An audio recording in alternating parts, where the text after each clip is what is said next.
دوستان، امروز اومدم بهتون دو سه تا از بهترین فیلد شکن‌ها رو بهتون نشون بدم و شما نصب کنید. باید برید توی گوگل پلی و بنویسید فیلتر شکن.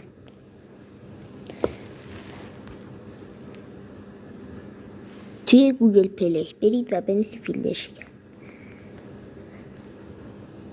خب بعدش که نوشتید، این پایین فیلتر شکن قوی پرسرعت افرا داریم. این خوبه، این رو نصب کنید. دیگه پایین تر یه دونه فیلتر شکنه، بذار پیداش بکنم.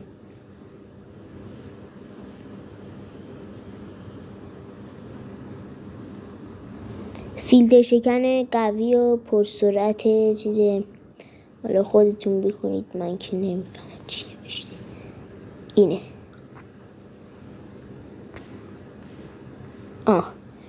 اینه. و اون یکی دیگه‌ش هم که اینه. حالا من اینو قبلا داشتم دیگه، حالا دیدم اذیت میکنه حذفش کردم، ولی الان خیلی خوب شده. توی اون یکی گوشیم دارم اینو، نگاه کنید. اینه خوبه، اینم نصب کنید. حالا من الان نصبش میکنم، بعد الان بهتون نشونش میدم دیگه. اینو خب تا این دانلود میشه من بهتون نشون بدم. این فیلتر شکن افراه.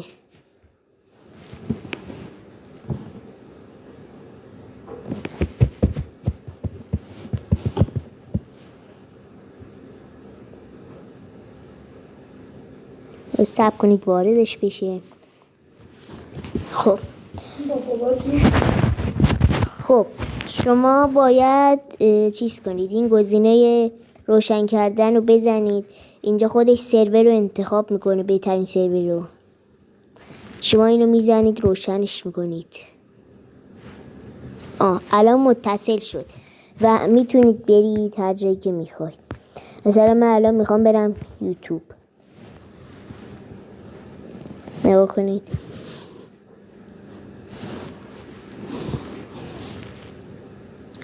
کار کرد. مثلا این.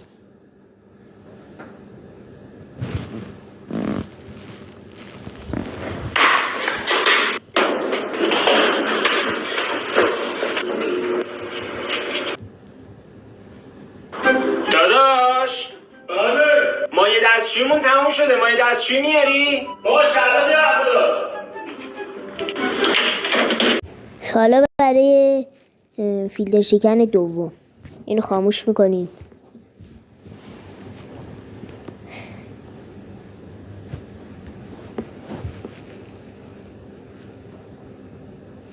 اینو قطعش میکنیم. فیلتر شکن دوم بذارید پیداش بکنم. کوش ایناش اینجاست. ایناش بازش میکنم. و این دیگه نسبتا سرعت خیلی عالی داره. خودتون میتونید سروراشو انتخاب کنید.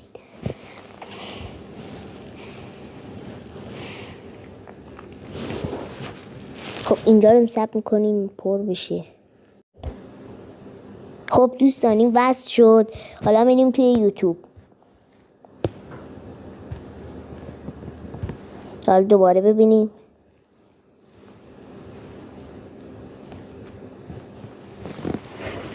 کار کرد. 1 میلیارد تومن پول؟ یا این که بدونم آدم ها کی میمیرن. سخت شد که به نظر میاد که این قدرت خفنتری باشه. اینو برمیدارم. کار کرد. حالا اون یکی هم که کار کرد.